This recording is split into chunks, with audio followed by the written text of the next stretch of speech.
প্রদীপের প্রজ্বলিত দীপ শিখা উদ্ভাসিত করবে আমাদের এই 3 দিন ব্যাপী দ্বিতীয় জেলা ভিত্তিক সরস মেলা 2025-এর এই মূল অনুষ্ঠানকে। এই প্রদীপ হবে উন্নয়নের প্রদীপ, এই প্রদীপ হবে গ্রামীণ শক্তি সিপাহীজলা জেলার উন্নয়নের প্রদীপ। এই প্রদীপ হবে সিপাহীজলা জেলার পথ চলার জন্য সবার সঙ্গে সমৃদ্ধের। त्रिपुरा ग्रामीण जीविका मिशन सिपाहीजला हांकर तांगबेदिकनि लोवाजी मुंबाइ क्राकशाल सिपाहीजला हांकर बेरेमनि सरस मेला संजाखा विश्रामगंज मिनि स्टेडियाम सरस मेला एबा तेर चेंगिरफाइका आ तांगबेदिकनि मंत्री सुदांशु दास सालतामरमै संजाकनाय सरस मेला अ मेलाव फाइ जातिगथार मोजोंगै सिपाहीजला हांकर बेरेमनि सरस मेलानो चेंगिरफाइका आ तांगबेदिकनि मंत्री सुदांशु दास बनकारी बतंगो सिपाहीजला हांकर सभापति सुप्रिया दास दत्त एमएलए तफाजल हुसैन एमएलए जोग अंतरा सरकार देव खबई एमएलए किशोर बर्मन तै एमएलए सुशांत देव सिपाहीजला हांकरनि एडिशनल हांकरफा रिंकू ठाकुर नखबई जुदा जुदा आदंग्रक আমি কামনা করছি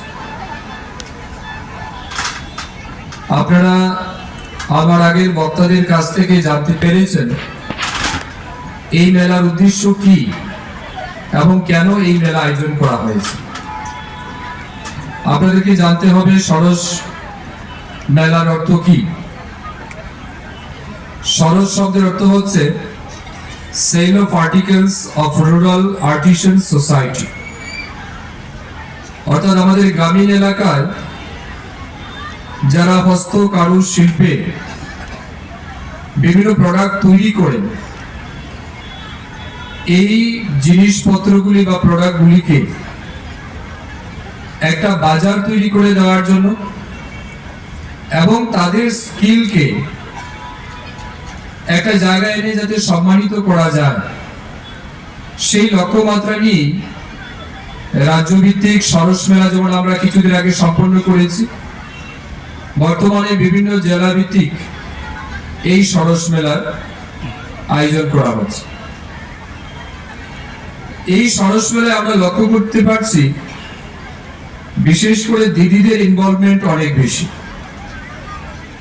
এখানে যতগুলি এসএসজি গ্রুপের স্টল লাগানো হয়েছে আমরা কিছুক্ষণ পর তা ভিজিট করব।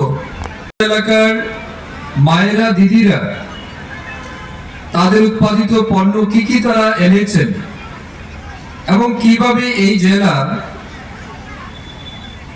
আত্মনির্ভর হওয়ার ক্ষেত্রে এগিয়ে যাচ্ছে এই বিষয়গুলির উপর আমরা কিছুক্ষণ পর আমরা লক্ষ্য রাখব। কবি